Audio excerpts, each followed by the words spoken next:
रावण को कैसे मालूम पड़ा कि प्रभु ने यानी विष्णु जी ने नर रूप में अवतार ले लिया है। श्री रामचरित में वर्णित इन चौपाइयों के माध्यम से आज ये जानने का प्रयास करेंगे। रिप रुज पावक पाप गनिय न छूट कर अस कही विविध विलाप कर लागी रोदन कर। सूप नखा रावण के यहाँ जा करके विभिन्न प्रकार से विलाप करने लगे। सत्य अग्नि पाप स्वामी और सर्प को छोटा करके नहीं समझना चाहिए। ऐसा कहकर शोभनखा अनेक प्रकार की विलाप करती है। सभा अनाज पर व्याकुल बहु प्रकार का रोए ते ही जीर दस्कंधर मोह की असगत होए। रावण की सभा के बीच में व्याकुल होकर पड़ी हुई बहुत प्रकार से रो रो कर कह रही है कि हे दशग्रीव, तेरे जीते जी मेरी यही दशा हो गई। ऐसा नहीं होना चाहिए। सुनत सभा सद उठे अकुलाई समझाई गही बाह उठाई कह लंकेश कहस निज बाता कह तो नासा कान निपाता। शूर्पणखा की वचन सुनते ही सभासद अकुला उठे। उन्होंने शूर्पणखा की बाह पकड़कर उसे उठाया और समझाया, लंकापति राम, अपनी बात तो बता, किसने तेरे नाक और कान काट लिए। तो शूर्पणखा कहती है, अवध निपत दशरथ के जाए पुरुष सिंह बन खेलन आए समझ परी मही उनके करनी रही निशाचर करी है धरनी। शूर्पणखा बोली, अयोध्या के राजा दशरथ के पुत्र जो पुरुष में सिंह के समान है, पुरुषों में सिंह के समान है, वन में शिकार खेलने आए। मुझे उनकी करनी ऐसी समझ पड़ी कि वो राक्षसों से रहित कर देंगे, राक्षसों से हीन कर देंगे। जिनकर भुजबल पाए दशा अभय विचरत मुनिकानन देखत बालन आरम धीर धनवी गुणनाना। जिनकी भुजाओं का बल पाकर के हे दशमुख मुनि लोग वन में निर्भय होकर विचरण कर रहे हैं। वे देखने में तो बालक है पर काल के समान है।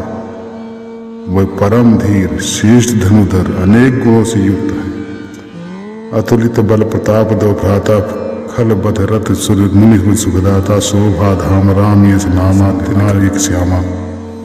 दोनों भाइयों का बल और प्रताप अतुलनीय है। वह दुष्टों को वध करने में लगे हैं और देवता तथा मुनियों का सुख दे रहे हैं। शोभा के धाम है, राम ऐसा नाम है। इनके साथ एक सुंदर स्त्री भी है।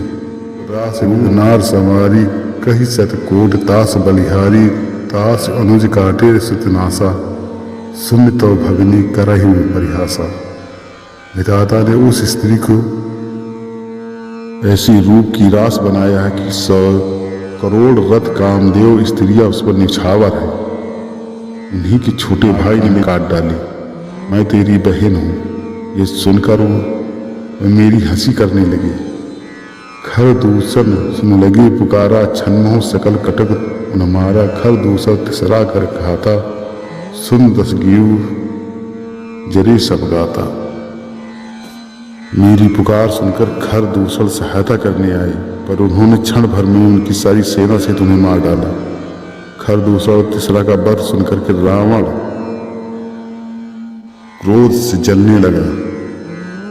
शूर्पणखा समझाई कर बल बोलिस बहुभांत गयो भवन यति सोच बस नींद परई नहीं रात।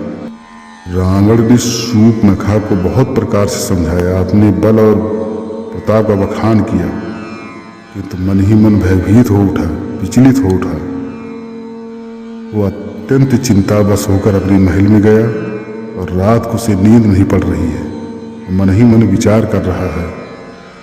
खर दूसर यानी कि सुर मर खगमाही मोरी चिरको को नाही।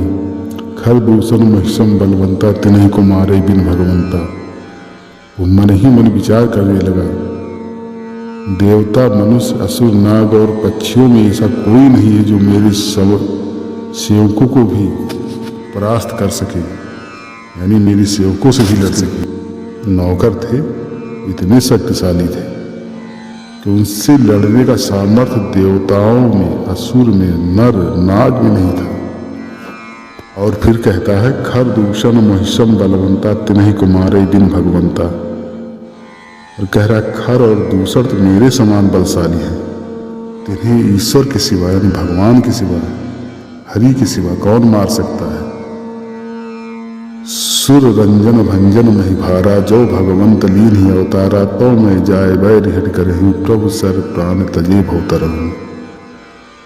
देवताओं को आनंद देने वाले, पृथ्वी का भार हर करने वाले भगवान ने यदि अवतार लिया है तो मैं जाकर उनसे हठपूर्वक वैर करूंगा और प्रभु के बाणों के द्वारा इस तामसी शरीर को त्याग कर प्रभु के धाम जाऊंगा।